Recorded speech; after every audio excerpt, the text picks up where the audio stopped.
Europe 1. Le grand direct des médias avec Thomas Joubert. Et maintenant, c'est l'heure du décryptage média du jour avec toute cette semaine notre expert Alexis Thiebaud pendant les vacances de Jérôme Ivanichenko. Et ce matin, Alexis, vous allez vous intéresser aux coulisses du débat présidentiel.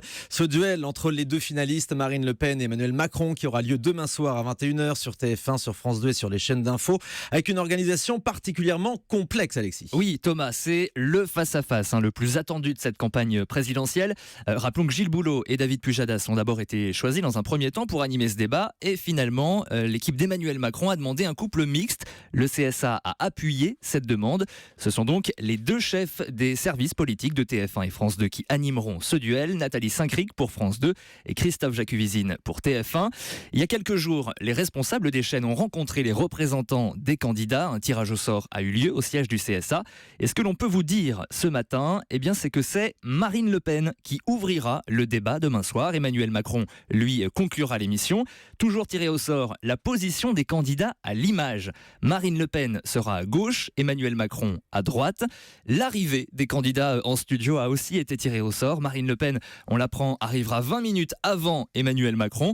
Enfin, la température du studio, elle aussi, Thomas, a été soumise à négociation pour éviter les images d'un candidat qui transpire. Voilà, il faut que tout le monde se mette d'accord sur la température idéale de la climatisation. Les moindres détails sont négociés entre les équipes des candidats et les chaînes de télé. Est-ce qu'il y a des choses que les candidats ont refusées pour demain soir ? Oui, Thomas, comme ça avait été le cas en 2012 entre François Hollande et Nicolas Sarkozy, cette année encore, les candidats ont refusé les plans de coupe. Alors les plans de coupe, c'est tout simplement le fait de montrer à l'image un candidat quand il ne parle pas, de filmer ses réactions quand il écoute son adversaire. Pour l'instant, les candidats ont donc refusé, mais on apprend des équipes de TF1 et France 2 que des négociations sont encore en cours et que ça pourrait évoluer d'ici demain soir. Un mot également, Thomas, sur le réalisateur Tristan Carnet, qui a l'habitude, puisqu'il avait réalisé le débat du premier tour sur TF1, c'est aussi le réalisateur de The Voice, dans un tout autre registre. C'est un autre genre de finale, oui. Et le débat devrait durer 2h20, diffusé, vous l'avez dit, sur TF1, France 2, les chaînes d'infos et plusieurs radios.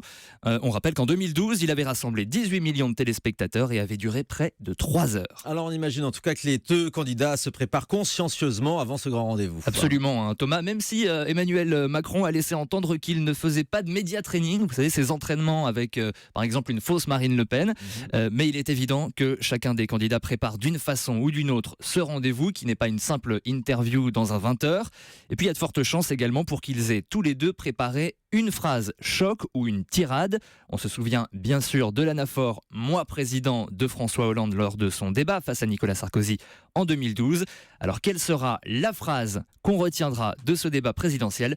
Réponse demain soir. C'est vrai que ces débats marquent l'histoire. On se souvient aussi de la phrase « Vous n'avez pas le monopole du cœur » entre Valéry Giscard d'Estaing et François Mitterrand, ou encore cette petite passe d'armes entre François Mitterrand et Jacques Chirac sur l'appellation du Premier ministre. Oui, Merci exact. beaucoup, Alexis.